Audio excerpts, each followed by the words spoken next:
Baik, tadi Anda sempat menyinggung terkait dengan, regulasi ya Pak, Ya. yang perlu menjadi perhatian pemerintah. Mungkin ada regulasi-regulasi yang perlu Hmm, diperbaiki ya Pak. hmm. Ini juga akan berkait dengan iklim investasi Iya. Pak.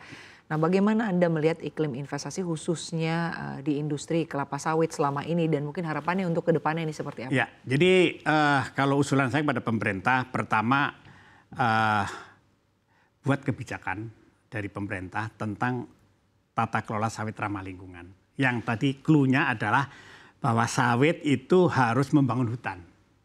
Itu satu. Yang kedua tentu terhadap lahan-lahan yang selama ini masih tumpang tindih peruntukannya, mungkin perlu dilakukan penataan ulang lah. Penataan tentu di mana pemerintah terserah seperti hutan industri yang dapat dikonversi itu kan mungkin diizinkan tanam kelapa sawit. Memang ada satu isu Mbak Sinta yang ada satu ketentuan bahwa sawit itu bukan tanaman hutan.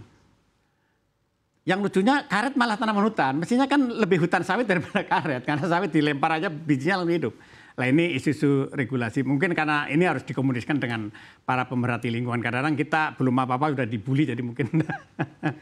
Gitu. Baik, baik. Tapi kan kita tahu bahwa Eropa ini juga menggaungkan selain daripada biodiversity, lalu juga ada emisi karbon, juga ada terkait dengan deforestasi hutan ini ya Pak. Nah dengan adanya kebijakan untuk tanam ini, apakah ini juga menjawab apa yang mungkin selama ini dijadikan persoalan begitu oleh Eropa? Kan Eropa kan mengkritik tentang deforestasi. Hutan dijadikan kelapa sawit. Apa yang dikecam atau karena tentang Eropa kan dua hal. Satu masalah emisi karbon itu sudah tidak benar itu. Jadi kalau itu sudah studi di mana-mana mengatakan bahwa kelapa sawit itu bukan mengeluarkan karbon tapi menangkap karbon. Tadi saya ceritakan 64 setara CO2 per hektar.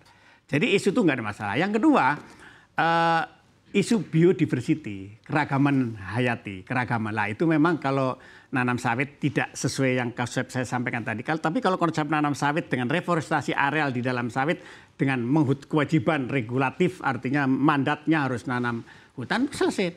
Dan kita siap kalau itu siap berdiskusi dengan Eropa. Lah Eropa juga hutannya kan lestari juga meskipun kalau mungkin 100-200 tahun yang lalu sudah deforestasi juga kan. Tapi kalau kita pastikan bahwa kita mampu menjaga hutan, membuat hutan baru dan menjaganya untuk 5 juta, pasti saya rasa bisa didiskusikan. Baik, lalu selanjutnya Pak, ini kan kalau kita lihat sejumlah perusahaan sawit melakukan efisiensi operasional ya Pak ya, dengan melakukan pengembangan kompos hingga EBT. Kalau dari PTPN seperti apa Pak? Jadi sama Mbak, jadi gini, kita ini kan tadi sudah sampaikan, kita itu sudah mencanangkan tata kelola yang berkelanjutan. Tata kelola berkelanjutan itu salah satunya adalah memastikan bahwa agronominya itu ramah lingkungan. Dan kita ini, PTP ini setiap tahun itu menghasilkan sekitar 2,5 juta ton tandan buah segar. Tandan kosong empty ban itu kita kembalikan ke kebun. Kembalikan untuk mulsa. Tapi kita juga menggunakan pupuk dari hayati. Kita juga kalau kita punya industri gula itu ada limbah namanya blotong, kita olah. Bahkan kita pasarkan juga ke swasta. Kemudian di sawit juga limbah padatnya kita pakai untuk. Jadi nggak ada isu sih. Karena justru bagus itu.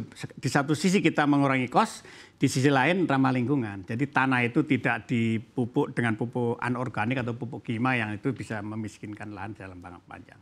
Baik, lalu selanjutnya Pak dengan adanya kondisi saat ini ya Pak ya, sentimen di tingkat global ya Pak, bukan hanya tentang penerapan tarif resiprokal tapi juga ada sentimen-sentimen lain.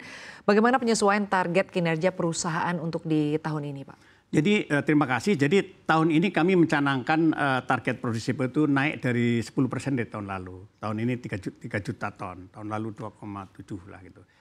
Jadi kebetulan kami Mbak Sinta, kami baru melakukan regrouping PTPN.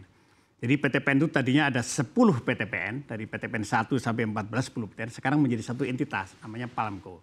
Maka di sini ada sinergi dan kolaborasi. Kami sekarang kalau dulu yang terbagus PTPN ini di Sumatera Utara, sekarang sumber daya keuangan, SDM kita kerahkan untuk merehabilitasi, melakukan tempanan ulang di daerah yang masih dulu di bawah, yaitu Kalimantan, Sulawesi.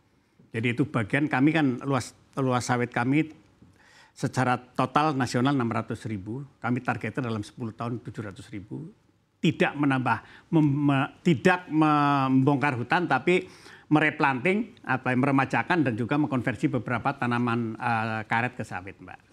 Baik, semoga saja industri kelapa sawit di tengah berbagai tantangan yang ada saat ini terus tumbuh positif ya Pak ya, tetap menjadi raja di dunia ya Pak ya. Tetap positif. Baik, terima kasih banyak, sukses selalu untuk Bapak dan juga PT PN Pak, salam sehat dan sukses selalu untuk Anda Pak.